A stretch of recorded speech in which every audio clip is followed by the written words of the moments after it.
गांव के बाहर एक छोटी सी टूटी हुई झोपड़ी थी। उसी झोपड़ी में घीसू अपने बेटे माधव और बहू बुधिया के साथ रहता था। घीसू और माधव बहुत गरीब थे। उनके पास न जमीन थी न पक्का मकान। गांव वाले उन्हें आलसी समझते थे क्योंकि वे रोज काम पर नहीं जाते थे। कई बार काम मिलने पर भी वे बीच में छोड़ देते थे। इस घर में अगर कोई मेहनती था तो वह बुधिया थी। वह दूसरों के खेतों में काम करती थी, घर घर जाकर मजदूरी करती थी और जो थोड़ा बहुत मिलता उसी से घर चलाती थी। घीसू और माधव अक्सर उसी की कमाई पर निर्भर रहते थे। एक दिन रात के समय बुधिया को प्रसव पीड़ा शुरू हुई। वह झोपड़ी के अंदर जमीन पर पड़ी करा रही थी। दर्द बहुत तेज था। उसकी आवाज बाहर तक आ रही थी, लेकिन झोपड़ी के बाहर आग के पास बैठे घीसू और माधव उसकी मदद करने के बजाय आपस में बातें कर रहे थे। माधव बोला, आज दिन भर कुछ नहीं खाया, पेट में बहुत दर्द हो रहा है। घीसू ने कहा, कल भी कुछ नहीं मिला था, अगर आज रोटी मिल जाए तो जान में जान आए। उसी समय झोपड़ी से बुधिया की तेज आवाज सुनाई दी। माधव कुछ पल के लिए चुप हुआ, फिर बोला, अगर किस्मत में होगा तो बच जाएगी। हमारे पास न दाई बुलाने के पैसे हैं न दवा। घीसू ने सिर हिला दिया। गरीबी ने दोनों को इतना मजबूर कर दिया था कि वे अब किसी से उम्मीद नहीं रखते थे।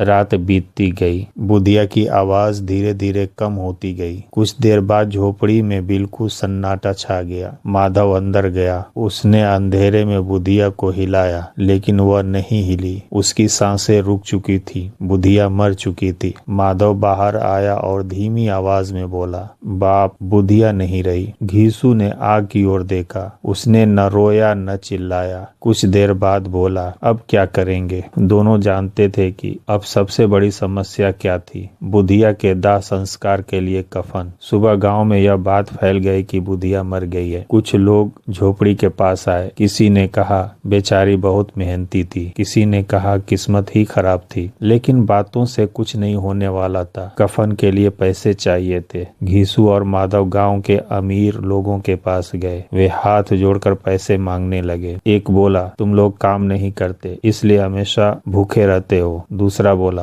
औरत मरी है, कुछ तो देना पड़ेगा। लोग उन्हें पैसे दया से नहीं बल्कि इसलिए दे रहे थे कि समाज में बदनामी न हो। थोड़ी थोड़ी रकम मिलकर कफन के लिए काफी पैसे इकट्ठा हो गए। पैसे लेकर घीसू और माधव बाजार पहुंचे। वहां खाने की दुकानों से गर्म पूड़ियों और सब्जी की खुशबू आ रही थी। दोनों का मन खाने को ललचा गया। माधव बोला, बाप, कफन तो सस्ता भी मिल जाएगा। घीसू रुक गया। उसकी आंखों में भूख साफ दिखाई दे रही थी। बोला, हाँ, और जो पैसे बचेंगे उनसे पेट भर लेंगे। धीरे धीरे दोनों ने तय कर लिया कि पहले खाना खाया जाए। वे एक खाने की दुकान पर बैठ गए। गरम पूड़ियाँ, सब्जी और फिर शराब मंगवाई गई। पहला निवाला खाते ही माधव बोला, कितने दिनों बाद पेट भर रहा है। घीसू ने शराब की घूंट लेकर कहा, बुधिया ने जीवन भर हमें खिलाया, आज हम उसकी आत्मा की शांति के लिए खा रहे हैं। खाते पीते समय दोनों तरह तरह की बातें करने लगे। घीसू बोला, मरी हुई औरत को कफन की क्या जरूरत, उसे तो आग में जलना है। माधव बोला, और अगर वह स्वर्ग गई होगी तो वहाँ अच्छे कपड़े मिलेंगे। शराब के नशे में दोनों हंसने लगे। उनकी हंसी अजीब थी, न खुशी की न दुख की। वह गरीबी और भूख से पैदा हुई हंसी थी।